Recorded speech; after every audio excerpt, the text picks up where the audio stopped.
Bonjour à tous, chers découvreurs de la langue française. Aujourd'hui, on va faire une vidéo assez courte sur les compléments. Il y aura bien évidemment, regardez bien dans la description, des exercices complémentaires. Alors, les compléments et non pas les compliments, parce que lorsque j'explique la grammaire à mes élèves, beaucoup entendent compliment. Donc un compliment, c'est dire « Oh, qu'est-ce que tu es belle, qu'est-ce que tu es gentille, qu'est-ce que tu es intelligente ». C'est faire des éloges. Là, je parle d'un complément, et donc le « e » avec un accent en français, c'est « et hein, » et pas « i ». Donc c'est pas compliment, c'est complément. Et pourquoi on va s'intéresser aujourd'hui au complément? Parce que souvent dans une phrase, nous avons la structure sujet, verbe, complément. Et c'est à la fois très important pour les personnes qui passent un examen, mais aussi très important pour accéder au sens, et aussi lorsqu'on connaît un petit peu les compléments, pour produire un écrit qui soit avec plus de précision, qui soit plus intéressant. Et aussi lorsque l'on lit quelque chose, des fois, vous savez, on est un peu bloqué, on tombe sur quelque chose qu'on ne comprend pas. Et en fait, en sachant un petit peu comment fonctionnent notamment les compléments circonstanciels, on se dit « Ah, ça, c'est pas essentiel à ma compréhension ». J'y reviendrai plus tard. Donc, on va parler un peu de tout ça. Pour l'instant, si ce n'est pas le cas, je vous invite à vous abonner à cette chaîne, et je vous invite également à liker cette vidéo. Ça nous permet d'avoir davantage de visibilité. Et nous allons parler tout de suite de ces fameux compléments, puisqu'il y a différents types de compléments. Alors, quels sont les différents types de compléments? On peut dire qu'il y a trois grosses catégories: les compléments de nom, les compléments du verbe et les compléments de phrase, qu'on appelle aussi les compléments circonstanciels. Tout à l'heure, nous reviendrons sur quelque chose d'important, de ne pas confondre des compléments circonstanciels avec des COD ou des COI. Alors COD, complément d'objet direct, et COI, complément d'objet indirect. Pour le moment, retenez bien donc l'idée qu'il y a trois grandes catégories de compléments: les compléments du nom, les compléments du verbe et les compléments de phrase. Une fois que l'on sait ça, eh bien, on va expliquer maintenant plus en détail à quoi sert chaque complément. Alors, les compléments du nom, eh bien, c'est quelque chose qui, je vais appeler ça non essentiel. C'est-à-dire que si, par exemple, je supprime l'information qui est donnée par ce type de complément, j'arrive quand même à comprendre ce que me dit la personne.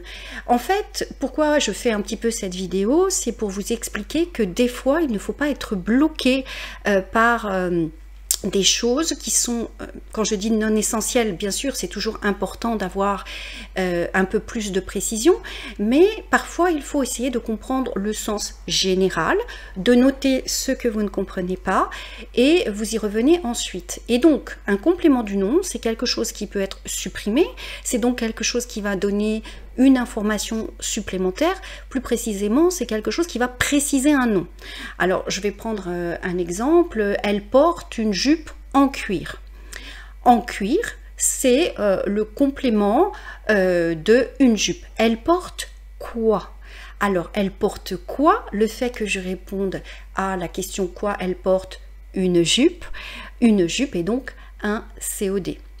Mais la jupe est faite d'un certain matériel, dans un certain tissu, non pas tissu, en cuir, pardon, et donc cette jupe est faite en cuir, et en fait, en cuir est donc le complément du nom jupe. Néanmoins, si je dis « elle porte une jupe », eh bien, j'ai quand même mon information, et si je ne sais pas ce que ça veut dire en cuir, eh bien, je peux quand même comprendre comment la personne est habillé, c'est pas essentiel à ma compréhension. Donc, pour les personnes qui passent un examen, vous savez, on leur demande de souligner les différents types de compléments et dites de quel type de complément il s'agit. Bah déjà, posez-vous la question, est-ce que c'est quelque chose qui précise le nom? Est-ce que c'est quelque chose qui peut être supprimé? Et généralement, c'est un complément du nom. Donc, écoutez, voilà, c'est assez simple, je pense, le complément du nom. Mais j'ai remarqué, lorsque les gens apprennent le français, ils bloquent beaucoup sur ces petites précisions en ayant l'impression que c'est très important. Le but de cette vidéo, comme je le répète, hein, c'est que vous puissiez accéder à la compréhension quand quelqu'un parle ou à la compréhension lorsque vous lisez un texte en autonomie, et que tout ce qui est superflu, qui nécessitera une surveillance, une recherche complémentaire, vous le notez, parce que vous ne savez pas, donc vous le notez, et ensuite vous faites vos investigations, vous allez chercher. Et donc maintenant que vous savez qu'il y a des compléments du nom, peut-être vous ne savez pas ce que ça veut dire, par exemple si je dis elle porte une robe en taffetas, eh bien au lieu de rester bloqué sur taffetas, vous avez remarqué que elle porte une robe, c'est l'information essentielle. En taffetas, je ne sais pas ce que c'est le taffetas, je mets de côté et je vais supprimer ça dans ma compréhension, et j'irai ensuite vérifier par moi-même ce que cela veut dire, et ainsi ça n'entrave pas ma compréhension. Et après, le taffetas, c'est un type de tissu et ça me permet d'avoir une information sur la robe.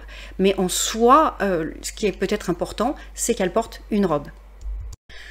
Alors forcément, on a besoin des compléments, parce qu'on a toujours besoin, lorsque l'on crée un texte, qu'il soit un texte littéraire ou même un texte dans lequel on va promouvoir son travail, on a besoin de donner des précisions. Et donc, c'est vrai que parfois, on va être amené à utiliser des compléments du nom, ou aussi, alors là, c'est un petit peu en dehors de notre leçon, mais des fois, on va aussi utiliser des adverbes pour préciser certaines choses. Donc c'est vrai que ce qui est non essentiel et qui peut sembler superflu participe aussi beaucoup en fait à permettre d'enrichir et de partager davantage d'informations. Mais lorsqu'on apprend une langue, selon les personnes, certains sont bloqués parce que comme ils ne comprennent pas une chose, ils restent sur cette chose et ils n'avancent pas. Et ensuite, la conversation continue, et vous avez aussi beaucoup de personnes lors des examens qui se retrouvent bloquées parce qu'ils ont entendu quelque chose, et ensuite les autres questions, ils ne les entendent plus parce qu'ils sont restés bloqués sur leur incompréhension première. Donc j'aimerais que vous disiez, voilà, je sais que ça c'est quelque chose de non essentiel, et je ne reste pas bloqué dessus. Bien évidemment, comme vous apprenez une langue, il y a toujours un travail, comme on a déjà dit dans les précédentes vidéos, vous devez toujours ensuite aller chercher, bien sûr, ce qu'il en est. Vous ne devez pas rester avec des zones d'ombre, surtout si vous préparez un examen. Donc des fois, décortiquer les phrases va vous aider en fait à accéder à l'essentiel.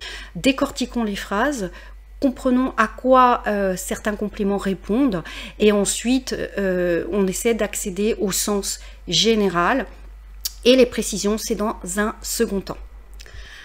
Alors, maintenant nous allons voir un autre style de complément, c'est le complément du verbe.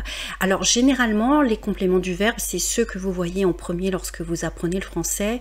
C'est le fameux COD, complément d'objet direct, et le fameux COI, complément d'objet indirect. Alors généralement, ces deux types de compléments du verbe, COD et COI, ont pour fonction de préciser un verbe. Et donc, par exemple, pour le complément d'objet direct, généralement, il n'y a pas de préposition. Je vais prendre un exemple. J'aime le café. Posez-vous la question, j'aime quoi? J'aime le café. Donc, en fait, il n'y a pas eu de préposition. Il y a donc cette structure sujet, verbe, complément. J'aime le café. Et donc, je sais que le café, c'est un complément d'objet direct. Et aussi, on peut avoir des fois la réponse à la question alors quoi, qui? Donc, Paul aime Marie. Paul aime qui? Il aime Marie. Donc en fait, tout simplement, là vous voyez, il n'y a pas de préposition et donc c'est vraiment basique. Mais comme je le dis souvent, des fois, lorsqu'on veut communiquer et apprendre une langue, il ne faut pas non plus chercher à toujours complexifier. Des fois, la structure sujet, verbe, complément en mode COD, c'est excellent pour parler de soi et pour commencer à avoir une première approche. Lorsque vous vous présentez, par exemple pour ceux qui passent le TCF ou l'épreuve où vous devez parler un petit peu de vous, et bien tout simplement, je m'appelle, par exemple moi je dirais je m'appelle Nathalie, je suis française. Vous voyez, je me présente et je passe des informations essentielles avec une structure relativement basique, sujet, verbe, complément. Donc, je suis quoi? Française, il n'y a pas de préposition. Si je parlais de moi, si je voulais me faire des amis, par exemple, si je disais j'aime le café, j'aime quoi? Le café, j'aime le chocolat, j'aime quoi? Le chocolat. Par exemple, si je disais j'ai un chat, donc vous voyez, j'ai quoi? Un chat. Avec cette structure vraiment basique, j'arrive déjà à communiquer, à donner des informations et à être dans une conversation avec des natifs et à vraiment être fier de moi de réussir à parler et à créer des phrases. Donc il ne faut pas sous-estimer la valeur de cette structure, hein, sujet, verbe, complément. Avec un COD, avec un simple COD, on peut réussir à vraiment communiquer, à passer des informations et à avoir une petite conversation et c'est très valorisant. Alors, il existe un autre complément du verbe, donc qui est le COI, complément d'objet indirect, et là, il y a des prépositions, à et de. Par exemple, je donne un livre à Sophie. Je donne un livre à qui? À Sophie. Le fait que j'ai la préposition à, et donc je sais que c'est un complément d'objet indirect. Je donne quoi? Un livre à qui? À Sophie. Nous avons parlé de Marguerite. Voilà, nous avons parlé de qui? Nous avons parlé de Marguerite. À partir du moment où je peux répondre aux questions à qui, à quoi, de qui, de quoi, eh bien je sais que c'est un complément d'objet indirect. Alors ici, tout à l'heure, j'avais parlé dans le complément du nom de choses qui pouvaient être supprimées et qui n'étaient pas essentielles. Ici, si je dis nous avons parlé de Marguerite, bien évidemment, c'est quelque chose d'essentiel parce que si j'enlève nous avons parlé et que j'enlève de Marguerite, bon, j'ai l'information comme quoi on a parlé, mais parler de quoi, voyez, ça complète, ça précise un verbe, ça me dit de quoi on a parlé, et souvent, ce qui m'intéresse, bah, c'est quel était le sujet de la conversation.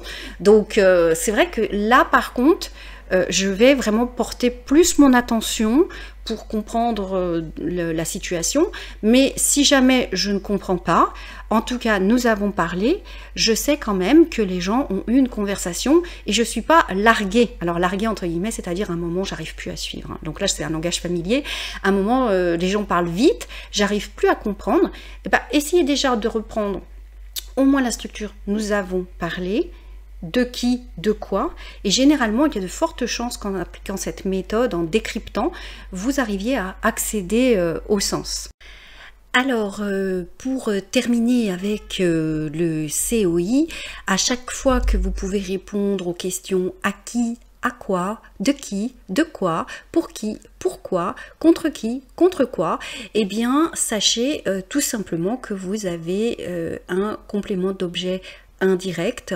Ça c'est vraiment l'appellation, j'ai envie de vous dire, terminologique, mais moi dans cette vidéo ce que je veux c'est que vous portiez votre attention sur répondre à ces questions pour accéder au sens.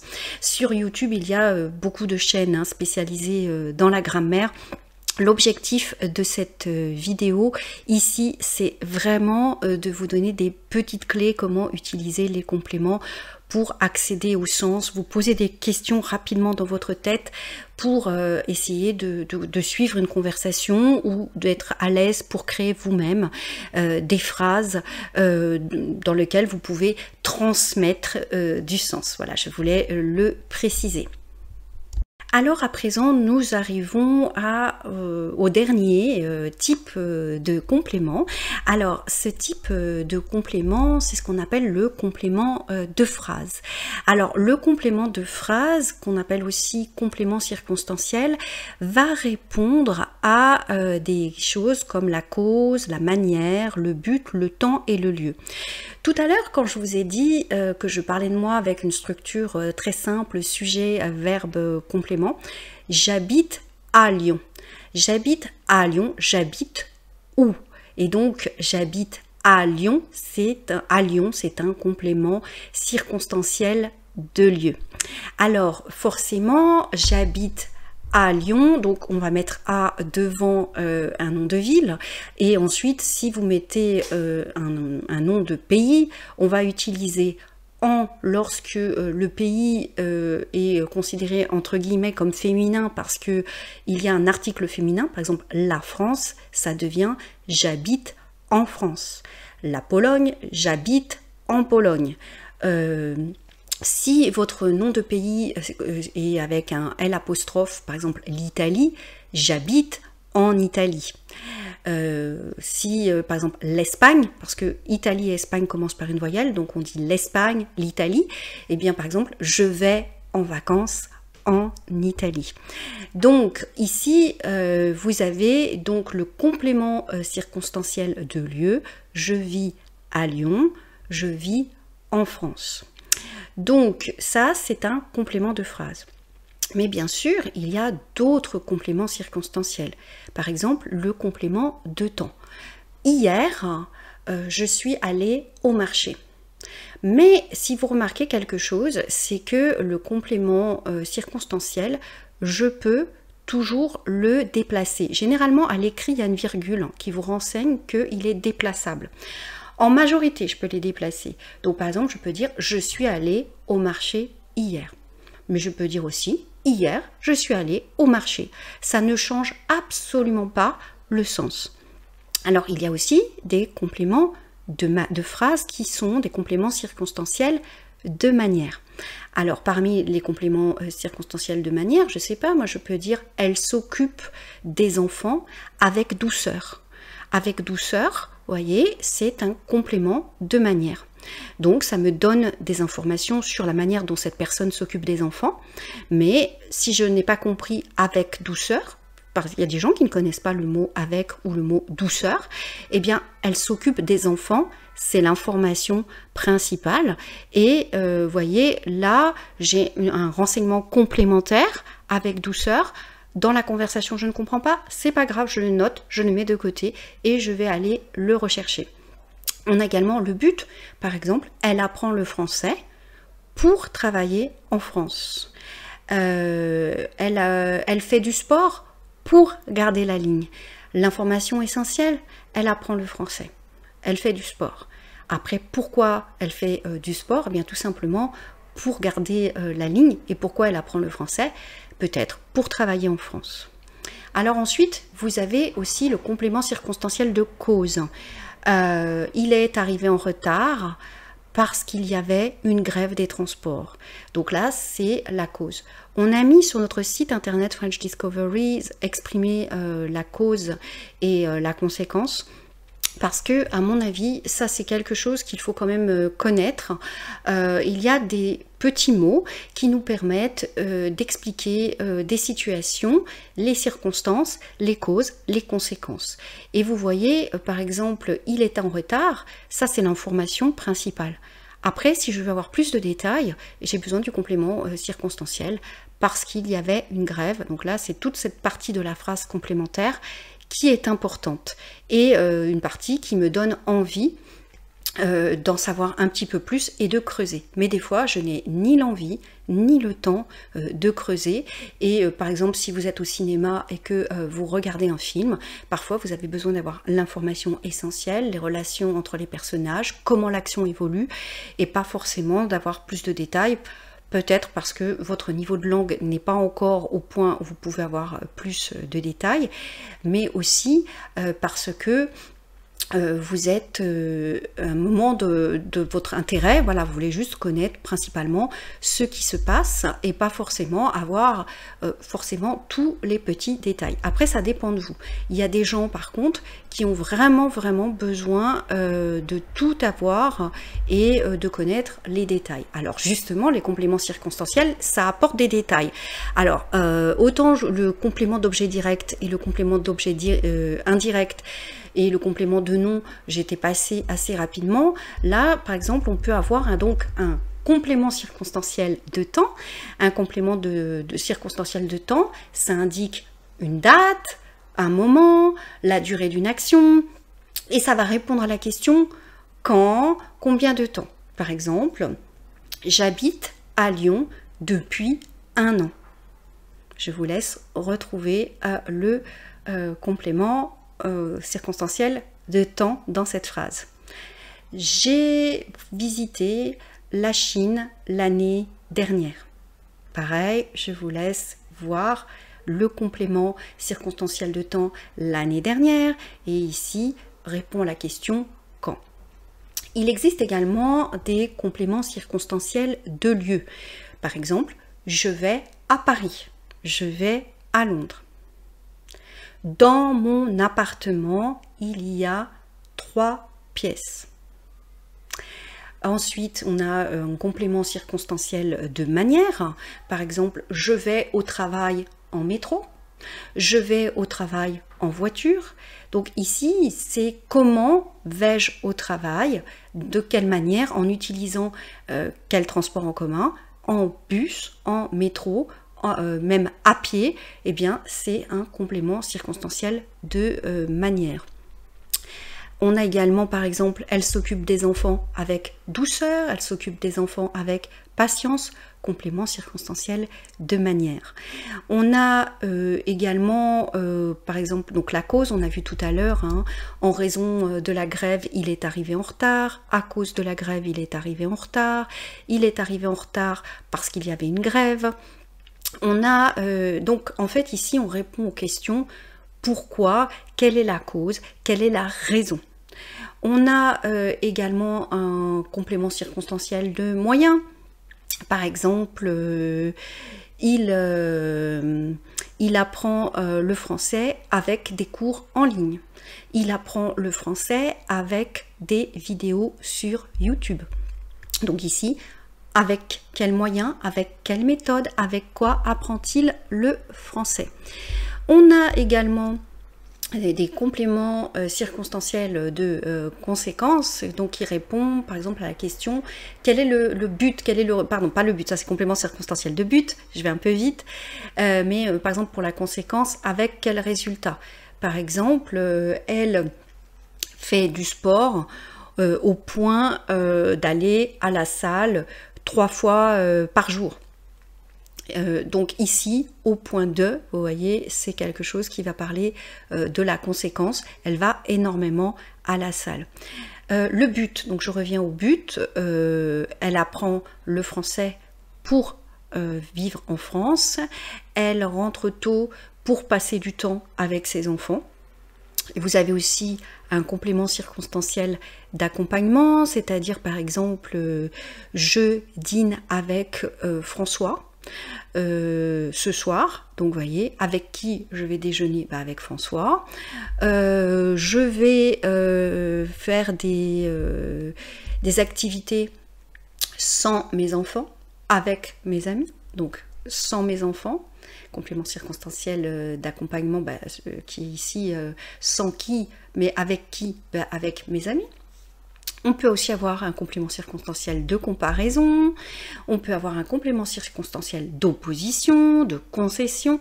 Bref, vous voyez, c'est presque indigeste si je pars dans toute la liste des compléments. C'est pourquoi dans la deuxième partie, je vais vous faire un petit tableau avec des exemples et je vais vous inviter à le regarder tranquillement et ensuite à faire les exercices qui complètent cette vidéo. En tout cas, vous avez retenu que ces compléments sont là pour renseigner sur les circonstances et apporter des informations complémentaires. Pourquoi j'ai fait cette vidéo? C'est tout simplement pour vous dire, des fois il faut se focaliser lorsqu'on ne comprend pas la deuxième partie de la phrase. Il faut se focaliser sur l'information primaire et ensuite sur ce qui est le complément, ce qui constitue les précisions. Voilà. Tout à l'heure, j'avais dit il ne faut pas confondre le complément circonstanciel et COD ou COI. Vous vous rappelez, on a dit que lorsqu'on peut répondre qui, quoi, c'était un COD, et à qui, à quoi, et tout un autre tas de dérivés autour de cette question que c'était un complément d'objet indirect, un COI. Donc en fait, il ne faut pas confondre COD, COI et complément circonstanciel de lieu. Alors, un complément circonstanciel de lieu, déjà, je peux le déplacer. Ensuite, je peux même des fois supprimer ce complément sans forcément altérer ma compréhension, dans la majorité des cas. Mais pour un COD ou un COI, si je le supprime, je perds vraiment l'information, je ne comprends pas de quoi il se passe. Donc par exemple, je vais prendre un exemple concret, nous passerons les examens la semaine prochaine. La semaine prochaine, je peux l'enlever. C'est un complément circonstanciel de temps. Nous passerons quand un examen la semaine prochaine? Nous passerons les examens. Vous voyez, j'ai mon information. En revanche, si j'enlève les examens et la semaine prochaine, si je mets « nous passerons », là, je peux créer un doute. Parce que « nous passerons », c'est une façon aussi, en français, lorsqu'on veut prévenir une personne qu'on va venir lui rendre visite. Et je fais une petite parenthèse d'ailleurs. En anglais, on dit « visiter ». Mais en français, j'ai beaucoup d'élèves qui disent « je vais visiter ma sœur ». Non, non, non, non, non. En français, on visite un lieu, mais sinon, on rend visite à quelqu'un. Voilà, donc nous passerons, c'est nous passerons chez toi. Donc si j'enlève les examens, là, je vais avoir une grosse erreur. Je ne vais pas comprendre. Est-ce que la personne me dit qu'elle va venir me voir, elle va venir me rendre visite, ou est-ce qu'elle parlait d'autre chose? Et donc, là, je ne peux pas enlever le COD. Donc, une manière de savoir si c'est un COD ou un complément circonstanciel, et bien déjà, regardez si quand vous l'enlevez, on ne comprend plus rien, ou il vous manque des informations. Ou alors, ça crée une confusion. Donc, nous passerons quoi des examens? Quand la semaine prochaine. Nous passerons, c'est le futur simple, donc je sais que c'est dans le futur. Alors bien sûr, si j'enlève la semaine prochaine, il va me manquer l'information exactement quand je passerai ces examens. Mais l'accès au sens, par contre, je l'ai toujours, c'est-à-dire nous passerons les examens, je sais que c'est dans le futur, que c'est pas maintenant. Donc je ne peux pas enlever les examens, comme je vous l'ai expliqué, parce que sinon ça va être ambigu.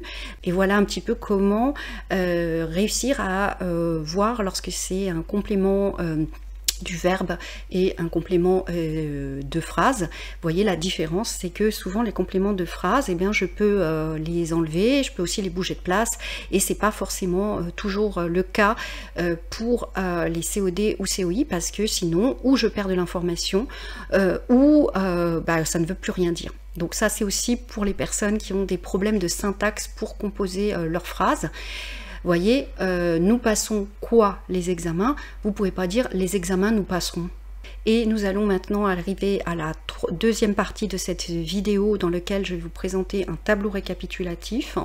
Comme ça, vous pourrez calmement mettre pause sur la vidéo et voir les choses en détail. Et puis, la troisième partie, c'est bien évidemment un exercice à faire avec bien évidemment le corrigé qui s'affiche à l'écran pour vous aider à comprendre. Alors que ce soit pour communiquer dans la vie de tous les jours ou peut-être tout simplement si vous devez passer un examen et comprendre comment structurer une phrase. Là, c'est les vacances et je voulais vraiment axer la grammaire sur un côté pratique parce que je pense qu'en vacances, on a envie de communiquer avec les personnes et le fait de connaître un petit peu toutes ces petites astuces sur la phrase, ça peut nous aider à comprendre, à communiquer, à passer un bel été et à pouvoir tout simplement se faire des amis, parler de soi. Bref, vous voyez qu'avec, encore une fois, je me répète, mais une petite structure de base, sujet, verbe, complément, on peut déjà passer beaucoup d'informations, communiquer beaucoup de choses. Et si ça peut aider certaines personnes qui sont un peu timides ou qui n'osent pas parler, rappelez-vous de ça. Pas besoin de faire des choses toujours très compliquées, essayez de rester sur l'essentiel et essayez de comprendre l'essentiel. Et puis petit à petit, vous allez complexifier et aller un petit peu plus loin. Je vous remercie de votre attention. Nous allons à la deuxième partie où les choses sont un petit peu plus formelles et puisqu'il y a un tableau, voilà, et ensuite un exercice avec des corrigés.